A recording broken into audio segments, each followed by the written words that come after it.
Ms. Slotkin, aye. Mr. Grassley, no. Mr. Schiff, aye. U.S. Senate Republicans blocked a resolution on Thursday, November 6th, that would have prevented President Donald Trump from attacking Venezuela without congressional authorization, a day after administration officials told lawmakers that Washington is not currently planning strikes on Venezuelan territory. The Senate voted 51 to 49, largely along party lines, against a measure that would have brought the War Powers resolution up for a vote.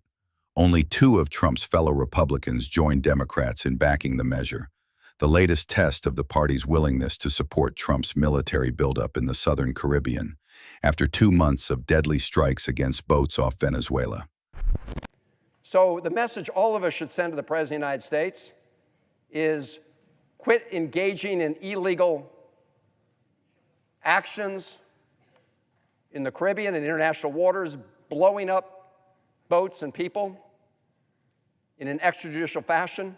And when it comes to Venezuela, stop making these threats and amassing military assets off the shore and claiming you somehow have the authority to do that.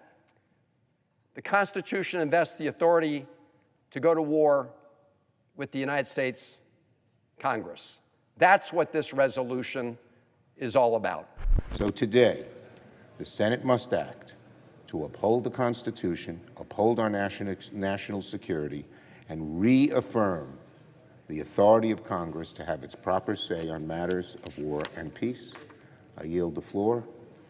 And thanking the President for what he's done on behalf of the many parents who will not have to bury their children early and who will never know that they were saved from this.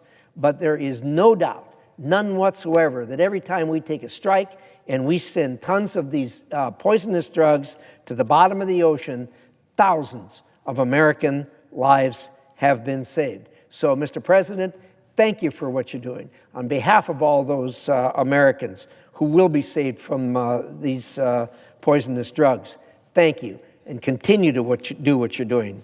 I object to the resolution. Thank you, Mr. President. So, to my colleagues, please do not be confused about this. Never in the history of our country has a Congress terminated a military action because they did not give permission to the Commander-in-Chief. Never in the history of the country has the Supreme Court ruled that the Congress has the power to terminate hostilities simply because they disagree with the President. Because today that becomes the norm, then you've taken the power of the Commander-in-Chief away from the President, you conferred it upon us. The Trump administration says that since early September, U.S. forces have launched at least 16 strikes against such vessels in the Pacific and Southern Caribbean, killing more than 65 people. Venezuela, is there a deadline for Venezuela to act against these alleged drug gangs? I don't ever set deadlines. I do what I do, but I don't set whether it's Venezuela or anything else. I don't set deadlines. You said that it's not true that you've made a decision on striking in Venezuela, but are there actual plans for those strikes in the near future? Well, how can I answer a question like that? Are there plans for a strike on Venezuela? Who would say that? Supposing there were, would I say that to you honestly?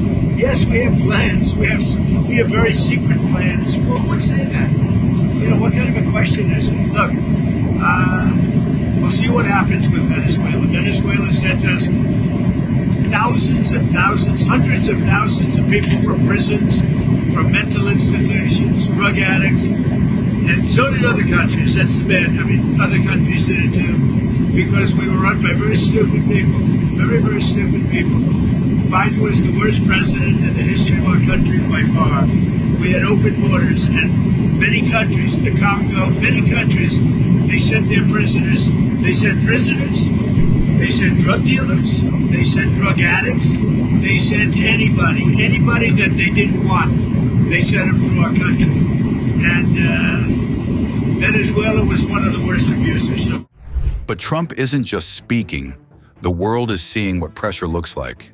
A U.S. drone strike in the dead of night obliterated a small vessel suspected of smuggling drugs across the Caribbean on November 2nd. Infrared footage showed a white-hot explosion, fragments scattering across the waves. 3 alleged narco-terrorists killed instantly. The footage of the 15th strike on drug cartels since September, released by Secretary of War Pete Hegseth, came with a warning.